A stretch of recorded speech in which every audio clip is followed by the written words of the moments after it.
Funny questions lang.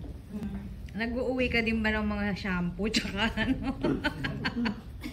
Kasi puro 5-star hotel. Oo. Limas ang mga shampoo at yung mga tawag yung mga amenities sa hotel. Kasi mga standard area namin, for example, Peninsula.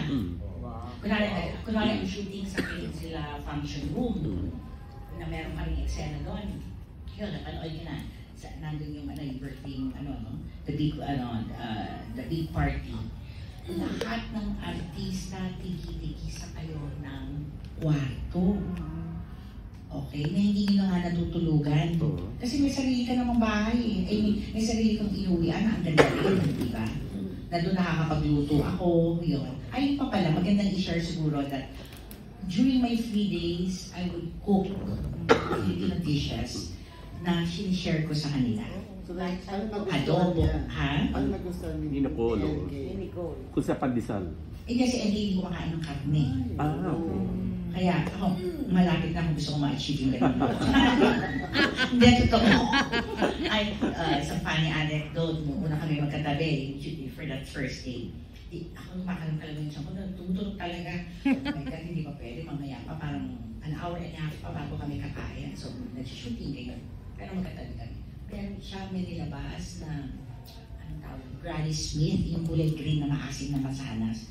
Pero kahit yun talagang papatusin ko na kasi tututong na. Nilabas niya, tapos kumain siya. Ano ba naman to? Sa manong galit, di man lang mag-alok. Yung pala wala sa kanila, especially, yung nga hindi sila ganun dahil baka, you know, lalo na ng COVID that time right lang, diba? So, hindi nag-alok. Kinuwento ko yun sa director. My God, I'm starving. Kasi pag meron din, gusto ko kinakausap, nakalimutan ko yung mga small talks namin.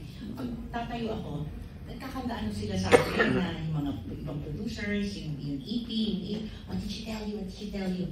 Oh, she asked me what they did yesterday about my laundry, mga ganun. Tapos yan. So, nung naglabas siya ng mansanas, na hindi ako inalok. My God, sabi kong gano'n. She's so insensitive. Why? Because in your culture, even if you don't mean it,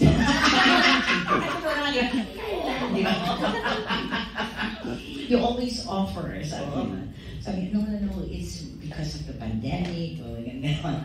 Yun, nakarating yata sa kanya. Kaya every time meron siyang andar, napakapit, whatever food, she will always add, have you tasted? Have you tried? Forget ruby, blah, blah, blah.